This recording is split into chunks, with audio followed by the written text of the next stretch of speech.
So over the weekend, there was an interesting, I guess, discovery, you can say, from some of the Android ROM developers and whatnot from XDA forums. They were able to get the Google Camera app from uh, the Google Pixel, the latest Android O release that was just released recently for the Google Pixel. And they were able to take the camera app from there and port it to older devices. So that's not really the big news because Google already has a Google Camera app that you can download on any device from the Google Play Store. The difference is that this has working HDR plus. Kind of crazy. So it's a huge development, mainly because Google has kept HDR plus sort of just exclusive to Pixel and Nexus devices, and it's really the only thing that separates these phones as far as, I guess, the amazing photo quality. It's not the hardware. The hardware is always the same pretty much on a lot of these devices, but it's always HDR plus that kind of pushes it over the edge. Yeah, it's like whenever you see someone post a awesome picture shot by the Pixel, it's pretty much because of HDR plus. Yes, has everything to do with HDR plus. So it only works on Snapdragon 835 and 821 devices. And even then, there's some sort of, there could be some compatibility issues. It may or may not work. But I was able to try it on my OnePlus 5. And I have to say, it was pretty amazing. So I guess before I should start, there are three, I guess you could call them levels to HDR plus.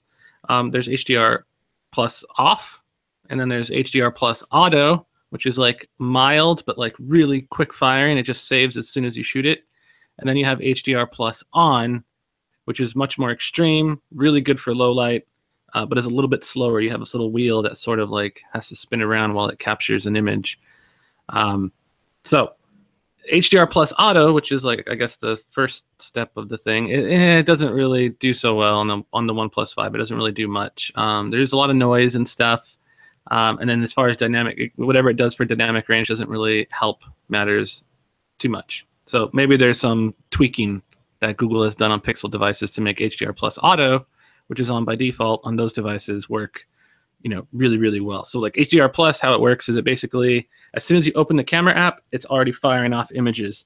So as soon as you tap the shutter button, it'll take the last 3 or 4 or so images and it'll compile them on top of each other and then make a really crisp, clear, nice photo. And it does it instantaneously.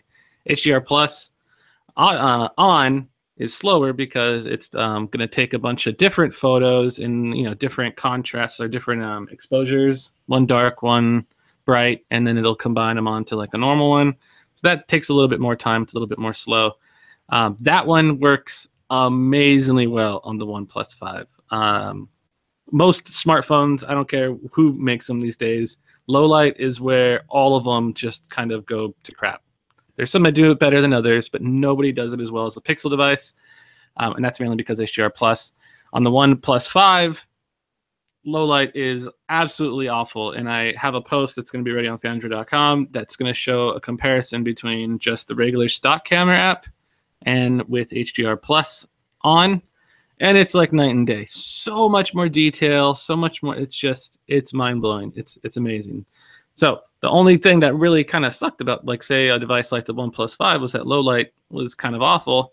This camera app completely remedies that, and it's now, I mean, I'm struggling to think of a reason, unless the Pixel 2 has some crazy new something, hardware or whatnot. I'm struggling to find a reason why I would choose a Pixel 2 over, say, a more affordable and probably better spec device like the OnePlus 5. So pretty amazing.